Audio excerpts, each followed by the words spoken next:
Seorang anak geng sangat suka gadis ini. Untuk menyatakan cinta itu, bahkan dia menato namanya di lengan. Dia memukul kakaknya. Meskipun dipukul, dia juga tanpa suara. Tetapi, setelah si preman terlihat tato naga di badan dia, wajahnya diganti segala. Karena dia bertato banyak. Dibuktikan posisinya lebih tinggi. Dia bernama Oh Tae-sik. Dia sudah pernah orang tak takut apa-apapun. Apalagi setelah mabuk. Kerusakannya lebih kuat. Orang yang pernah melawan dengan dia, tidak patah kaki maupun patah tangan. Orang-orang disebut dia ialah anjing gila. Pada salah satu kali melawan, dia tidak sengaja memukul seseorang sampai mati. Setelah itu, dia harus dipenjara selama 10 tahun. Tae-sik bertobat setiap hari di penjara. Ibu orang yang dipukul sampai mati, datang untuk mengunjunginya. Ibu orang itu menyadari dia sebenarnya adalah orang yang baik hati. Tidak hanya mengadopsinya, tetapi juga memberinya sebuah buku. Untuk dia menulis semua hal yang baik. Kata-kata dari ibu terukir di hatimu. Karena Belum pernah mengetahui rasaan keintiman di keluarga. Seteta tinggal 10 tahun di penjara. Akhirnya, Tae-sik sudah lupa semua yang terjadi pada masa yang lalu. Dia menulis beberapa yang dia akan dilakukan di buku kecil. Bahkan itu kecil seperti makan sebuah persik. Setelah makan, dia akan menandai garis miring di buku catatan. Sudah 10 tahun terpisah dari dunia. Semuanya di mata dia menjadi baru. Ketika mandi, melihat lemari modern di depan mata, dia sangat menarik dengan kunci elektronik. Staf datang, memarahi dengan dia. Saat staf sedang melipat handuk, mendengar suara Tae-sik masih berkicau di sana. Dia marah lagi. Ketika melihat tato di badan dia, staf itu takut sampai cegukan. Beres mandi, dia ketemu dengan mantan temannya, Changmu dan Yangki. Sejak dia masuk penjara, si Park pernah dipatah kaki oleh Tae-sik dan Cho Pan-soo, seorang pedagang pada saat itu. Mereka sudah bergabung sama dan menjadi gangster terbesar di kawasan ini. Changmu dan Yangki juga bergabung menjadi kekuatan mereka. Meskipun mereka sudah kaya, tapi diri dengan bos geng, Tae-sik, mereka masih merasa memalu-maluin. Mekera takut dia akan ditempati kawasannya. Jadi begitu, Tae-sik biasanya diawas dengan orang lain. Setelah kenal dengan teman-teman, Tae-sik kembali. Warung bunga Matahari Ibu Kim. Saat Tae-sik dibebaskan dari penjara, Ibu Kim sangat senang. Untuk selamat datang dia kembali. Saat makan malam, Ibu Kim terus menggulung daging yang dibakar untuk dia makan. Membuatnya hampir tersedak. Putri Ibu Kim yang duduk di samping cemberut mengejek. Karena dia kurang paham. Kenapa ibunya mendapat dia jadi anak angkatnya. Dia tidak mau mengakui saudara ini. Di mata dia hanya orang asing. Untuk menjadi seseorang biasa, Tae-sik ke rumah sakit untuk menghapus tato. Dokter berkata, jika dihapus, akan meninggalkan banyak bekas luka. Kelebihan, biayanya tidak murah. Ini adalah karya seni. Kenapa Anda mau dihapus? Tae-sik menjadi karyawan bengkel mobil. Hampir cari uang, hampir menghapus tato. Polisi diam-diam mengawasinya. Sekarang dia pada waktu pengawasan, jika bika apa yang jahat, nanti masuk ke penjara lagi. Di beberapa hari yang dekat, Cho Pan-soo mencalonkan diri sebagai kandidat. Dia berjanji nanti akan memperbaiki kawasan pasar untuk semua orang. Pedagang-pedagang di sini percaya dia. Tapi baru naik mobil. Ini mengerikan. Dia siap membangun pusat perdagangan. Karena warung bunga Matahari Ibu Kim tidak ingin pindah. Jadi konstruksi masih stagnan dan tidak bisa dilanjutkan.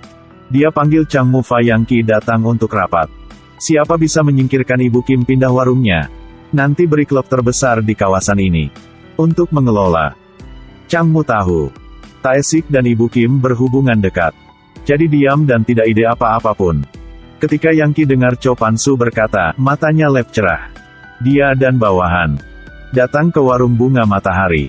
Kelompok gangster mengemudi mobil sampai ke warung bunga Matahari. Masuk warung mulai memusahkan barangan di dalamnya.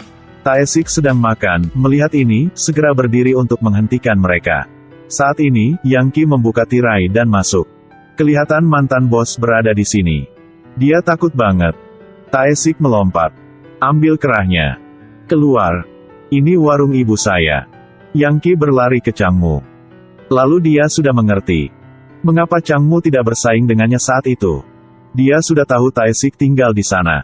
Changmu mencurigai Tae-sik telah bergabung dengan gangster Seoul. Kalau Tae-sik mengelola kawasan itu, mereka pasti tak bisa hidup damai. Tapi Tae-sik tidak bikin seperti pirikan mereka. Dia secara bertahap terintegrasi ke dalam keluarga ini. Dia membelikan Ibu Kim sepatu yang baru.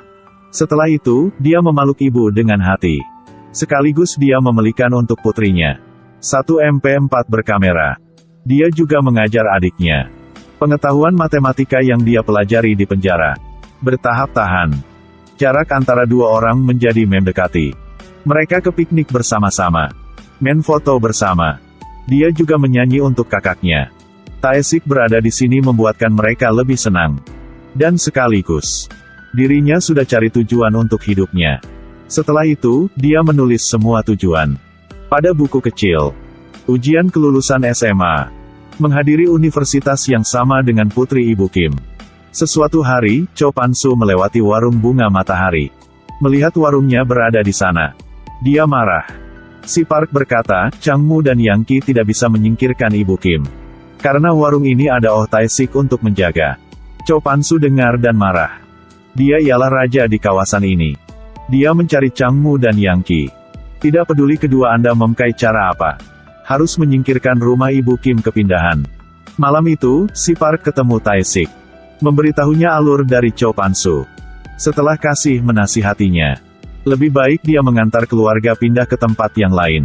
Jika tidak, dia dan keluarganya bermasalah. Tidak beruntung, saat dua orang ketemu, bawahan Changmu sudah dilihat. Setelah diketahui cerita ini, Changmu langsung pergi untuk ketemu Yang Ki. Dia pikir Cho Pan-soo bahwa berencana untuk memberikan klub itu si Park akan dikelola. Dua orang memutuskan kerjasama. Changmu berurusan dengan Tae-sik. Sedangkan Yang Ki menangani warung bunga matahari. Pada hari kebesokan, Tae-sik pergi kerja. Yang Ki ke warung bunga matahari untuk mengganggu. Mereka menghancurkan warungnya. Ibu Kim menjaga dan didorong jatuh oleh mereka. Polisi mengawasan dari jarak jauh dan terlihatnya. Oh tahun, saya benci ini. Nunggu sebentar lagi. Putri Ibu Kim melihat warungnya dihancur. Jadi tidak banyak kata. Segala, ambil MP4 memukul Yang Ki. Setelah dia berlari ke warung bengkel mobil untuk memanggil Tae-sik kembali rumah. Tae-sik sampai. Melihat di rumahnya hancur. Changmu kerjasama dengan polisi. Memanggil bawahan-bawahan ke bengkel mobil yang Tae-sik kerja untuk diganggu. Tambahkan sayap ke mobil saya, cepat ya. Maaf. Kami tak bisa bikin ya. Mereka ingin Tae-sik marah untuk memaksanya melawan. Dan memasuknya ke penjara satu kali lagi. Tidak terduga. Sekarang, Tae-sik ingin menjadi orang yang baik. Bahkan karena dia, tuan bengkel mobil juga terlibat. Tae-sik sudah berkata bahwa dia tak melawan akan pasti tak melawan. Dia dipukul sampai seluruh badannya berdarah. Dan di depan tuannya. Untuk menjaga. Baru saja dipukuli di siang hari. Bahkan sampai malam, dia juga tak bisa istirahat. Anak geng di sekolah menyukai putri Ibu Kim. Ketika dia mendengar bahwa dia dipukuli, dia datang untuk tertawa. Setelah itu, ulangi. Kisah dia membunuh anak Ibu Kim sudah 10 tahun yang lalu. Pada waktu itu, putrinya mendengar kisah ini. Kematian kakaknya, dia tidak mengetahui apapun. Orang yang dibunuh kakaknya. Sekarang orang itu menjadi saudara angkat, itulah penghinaan. Dia mengatasi keterkejutan ini dengan cepat. Di matanya, saudara kandung adalah anak nakal dan tidak baik. Seluruh hari hanya minta uang dari ibunya. Kalau tidak memberi uang, dia akan memukul ibunya. Dia lebih benci kakaknya. Setelah itu, dia memanggil Tae-sik ialah kakak dan mengampuninya. Keesokan harinya, Ibu Kim pergi ke Cho Pan-soo. Ibu menggunakan buku harian untuk mengintimidasinya. Anaknya pada tahun itu dipaksa oleh Cho Pan-soo untuk memukul Oh Tae-sik. Akhirnya, satu orang mati, satu orang masuk penjara. Tidak ada yang tersisa untuk bersaksi. Tetapi anaknya memiliki kebiasaan menulis buku harian. Di buku harian sudah menulis kisah ini. Tetapi dia tidak tahu bahwa buku harian ini sudah merugikan seluruh keluarganya. Keesokan harinya, putrinya pergi ke sekolah. Dan mematahkan kepala dengan batu bata. Ibu Kim pergi ke rumah sakit. Melihat putrinya dalam keadaan koma dan menyalahkan diri. Seorang yang kecil seperti ibu. Bagaimana Anda bisa menolak dengan bos gangster? Ibu memutuskan menjual warung bunga matahari. Malam, Tae-sik menurut Ibu Kim datang ke tempat Cho Pan-su untuk bicara dengannya. Cho Pan-su tertawa, ingin pergi juga bisa. Tapi harus ketinggalan satu lengannya. Untuk menjaga keluarganya. Tae-sik tanpa ragu-garu setuju dengan permintaan ini. Untunglah, si Park sudah lembut. Tendonnya tidak patah, hanya terluka aja. Buku harian di tangan Ibu Kim. Ancaman mutlak bagi Cho Pan-su. Oleh karena itu, dia memintakan Changmu pergi ke rumah dan membunuh Ibu Kim. Setelah mengambil sidik jarinya untuk ambil surat kepindahan tanah, dia membawa buku harian dan pergi. Membuat adegan yang palsu, Ibu Kim membunuh diri. Tae-sik kembali rumah, melihat ibunya sudah meninggal tidak bisa percaya di matanya. Keluarga bahagia sudah hancur. Putri Ibu Kim belum bangun. Setelah beres permakaman, warung bunga matahari juga dihancurkan. Ketika Tae-sik sedang membersihkan barang-barang, terlihat anting-anting Changmu jatuh di lantai. Dia sudah paham, Ibu Kim bukan membunuh diri. Setelah itu, dia pergi ke rumah sakit untuk mengunjungi putri Ibu Kim. Di mimpi, dia memanggil kakaknya, membuatkan hatinya hancur. Akhirnya, dia tidak bisa diam-diam lagi. Dia memasuki ke kawasan Cho Pan-su. Hari ini juga hari mereka mentransfer hak bisnis klub. Tae-sik menuangkan bensin ke pintu dan membakarnya. Setelah memblokir satu-satunya jalan keluar, dia mulai membunuh mereka. Setiap pukulannya mengenai para penyerang. Kemarahannya membuatnya bersuara seperti anjing gila. Tapi dirinya tidak bisa melawan dengan banyak orang. Menurutnya, itu benar-benar penghinaan. Meskipun, dipukulnya banyak kali. Tapi dia tak merasa sakit. Ini seperti perjuangan dari anjing gila. Kekuatan dirinya sepenuhnya dilepaskan. Dia membunuh Changmu dan Yangki. Cho Pan-su melihat mesin pembunuh di depannya. Keringatnya keluar seperti mandi. Akhirnya dia terpojok. Dan dibunuh oleh Oh Tae-sik. Tae-sik diri antara laut api. Akhirnya, dia sudah membalas dendam untuk keluarga yang dicintainya.